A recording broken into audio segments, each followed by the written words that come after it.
Um, okay. I really like this movie. I've seen it before. I was excited to see it again just because I feel like you don't catch everything on the first watch with this movie. But yeah, I feel like in terms of character, Casey is probably the strongest I have related to a character in any of these films. Just because growing up in with the internet and just isolating yourself for long periods of time is just very like I don't know. It's very hard not to get depressed when you're surrounded by a bunch of social media and you're just alone. And so I feel like I resonate with Casey a lot in that way, especially when she's just watching YouTube videos nonstop at 3 in the morning and she gets yelled at.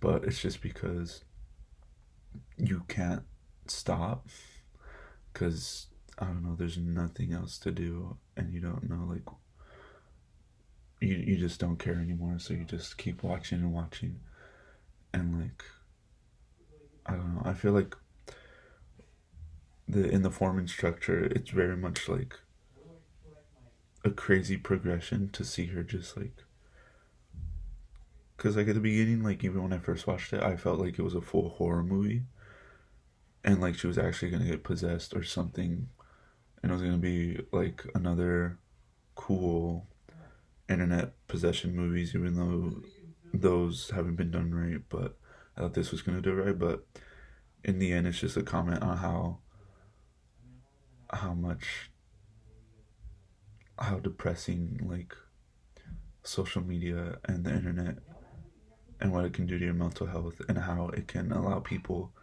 to feel a part of something, but also in a way put themselves in front of harm's way to get content. Because even with what I was writing, like I do think it was I do I do I do find it interesting how so many people can just like not really care about anything except their content and will do anything for their content. Just how Casey does.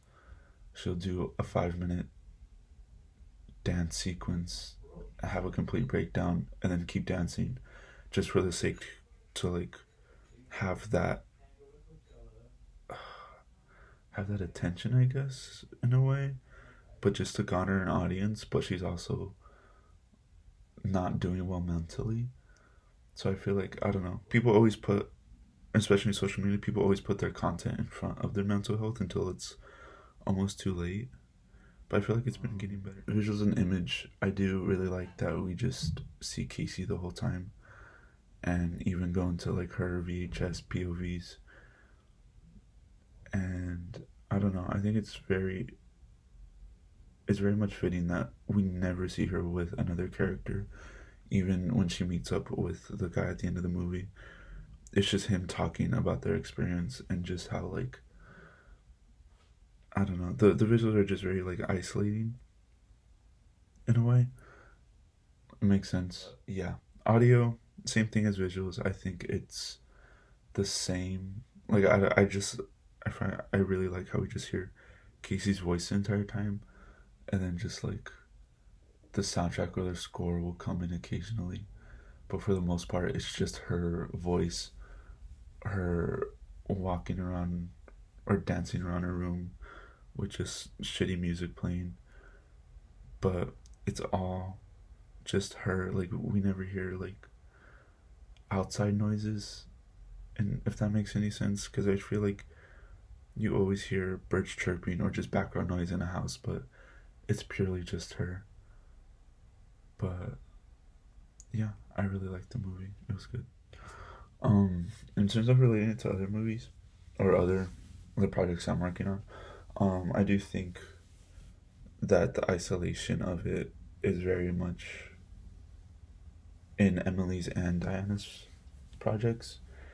Um, and a lot in Emily's, just because her character is, she's also for the most part very alone. Um, and she's not comfortable with herself. And I feel like I see that a lot in Casey, just because of how lonely she gets and how kind of like she's at a breaking point where she can't really take it anymore. and so she's not truly comfortable in being herself and just by herself. So I do feel like I see that a lot in Emily's character, as like she struggles with self confidence and kind of just like self worth in a way.